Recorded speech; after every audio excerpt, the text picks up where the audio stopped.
Ya, terima kasih Anda masih bersama kami di Newsroom. Kita masih berbincang terkait masalah PTM terbatas dan juga di tengah pandemi COVID-19 dan juga kasus Omikron. Baik, Pak Taga, untuk saat ini kondisinya adalah DKI Jakarta adalah bisa saya bilang adalah daerah pertama begitu yang melakukan PTM secara terbatas begitu, yang kemudian nanti akan disusul oleh daerah-daerah lain.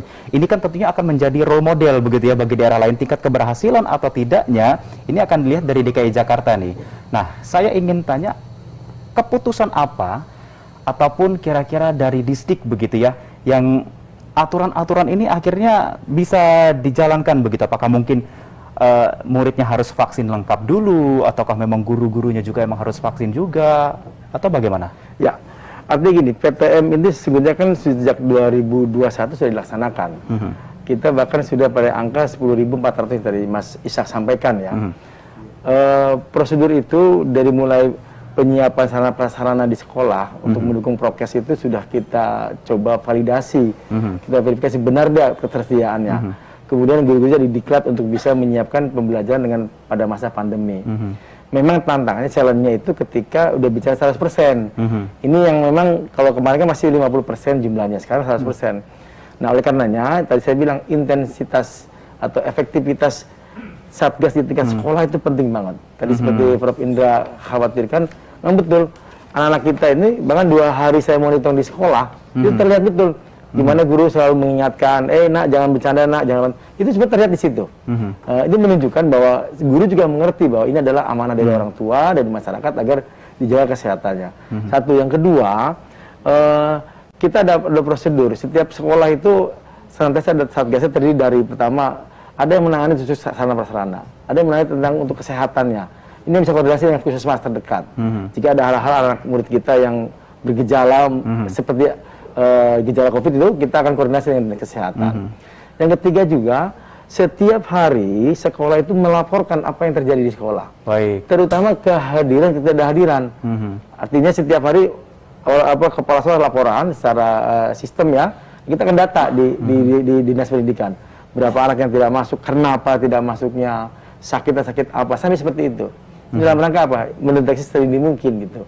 Jangan sampai klaster baru terjadi di sekolah. Kemarin saya sempat berbincang juga dengan epidemiolog begitu ya, Pak Taga ya, terkait masalah vaksinasi yang mengatakan bahwa memang yang harus divaksinasi adalah gurunya dulu nih, kemudian orang-orang lingkungan sekitar dan juga masyarakat sekitar begitu. Untuk anak-anak ya mungkin vaksin satu ya tidak apa-apa juga gitu. Menurut Anda bagaimana? Iya, justru apakah masuk jadi persyaratan juga seperti itu? Enggak.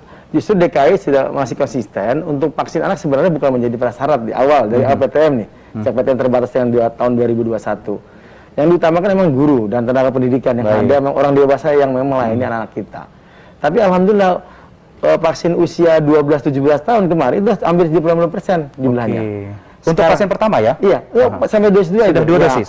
Yang sekarang sedang bergerak ini adalah vaksin usia 6-11 tahun yang baru dosis 1. Baru dosis 1. Karena kan kick off-nya awal Desember kemarin. Berarti SD ya? SD. SD, SMP. atau SMP kelas 1. Itu ada. Bahkan di PKBM juga ada yang usia seperti itu.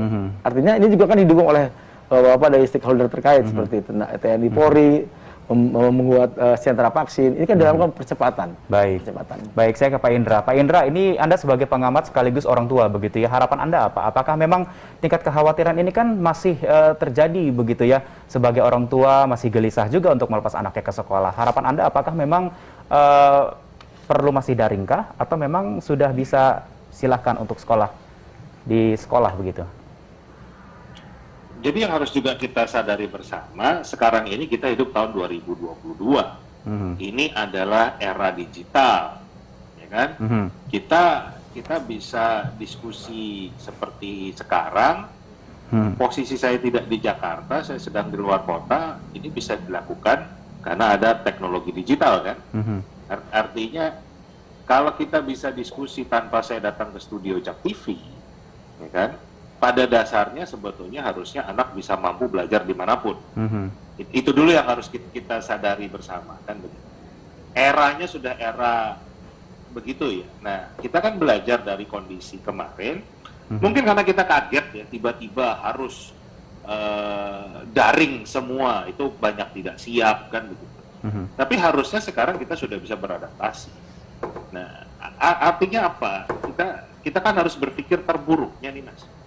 Kalau kasus Omikron itu naik terus, ya kan? Mau nggak mau kan kebijakan PTM ini harus diubah, harus daring lagi kan? Nggak mungkin memaksakan diri kan? Baik. Nah, berarti kan pembelajaran berbasis teknologinya harus kita benahi. Baik. Nggak bisa seperti kemarin lagi kan gitu. Artinya kita nggak bisa hanya menunggu kalau nanti suatu saat akan bisa PTM 100% lagi. Anak-anak kita tetap harus kita didik. Nah, disinilah kita bersama-sama bagaimana membangun ekosistem pendidikan yang sesuai dengan zamannya. Itu butuh kerjasama dengan masyarakat, pemerintah, semua pihak. Baik, kita akan lanjutkan perbincangan kita, Pak Indra dan juga Pak Taga, usai jeda yang satu ini. Tetaplah bersama kami di Newsroom.